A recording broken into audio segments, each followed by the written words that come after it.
بیٹے کی سنگ دلی۔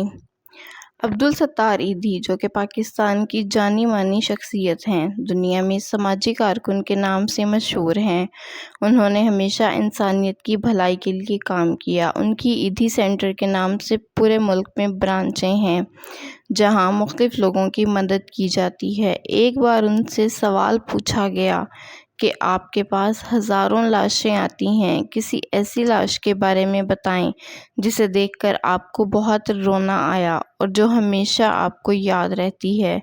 تو انہوں نے کہا، ہمارے پاس ویسے تو روز بہت ساری لاشیں آتی ہیں جن کی حالت بہت خراب ہوتی ہے۔ کسی کو تشدد کر کے قتل کیا گیا ہوتا ہے تو کوئی ایکسیڈنٹ میں انتقال کر جاتا ہے۔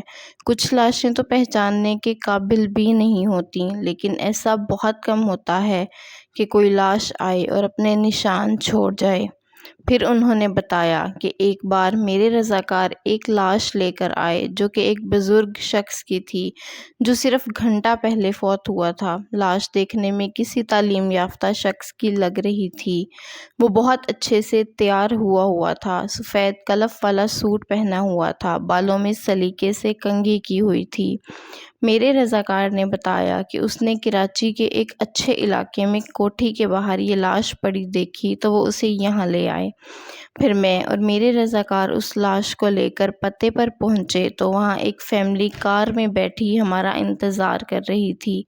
اس کار میں سے ایک نوجوان باہر آیا اور وہ بہت جلدی میں تھا۔ اس نے ایک لفافہ میرے ہاتھ میں رکھا جس میں کچھ رقم تھی اور وہ خود ہی سب کچھ بتانے لگا کہ یہ میرے والد ہیں، ان کی تدفین خیال سے کرنا، یہ تدفین کے پیسے ہیں۔ ابھی اس کی بات پوری نہیں ہوئی تھی کہ کار میں سے آواز آئی کہ تمہاری ان باتوں کے چکر میں ہماری فلائٹ مس ہو جائے گی۔ تو وہ فوراً وہاں سے چلا گیا۔ مجھے بہت دکھ ہوا اور اس بدقسمت لاش کی طرف دیکھنے لگا۔ میں نے فیصلہ کیا کہ میں اس کو خود غسل دوں گا اور خود ہی اس کی تدفین کروں گا۔ غسل کے وقت میں سوچنے لگا کہ جو شخص اس عمر میں آنے کے باوجود اتنا اچھا ہے، خود کو بنا سنوار کر رکھتا ہے، اپنے اصولوں پر قائم ہے، تو اس نے اپنے بچوں کی پرورش کتنے ناز سے کی ہوگی۔ لیکن اس بدبخت بیٹے کو اپنے باپ کی تدفین اور غسل سے زیادہ اپنی فلائٹ کی فکر تھی۔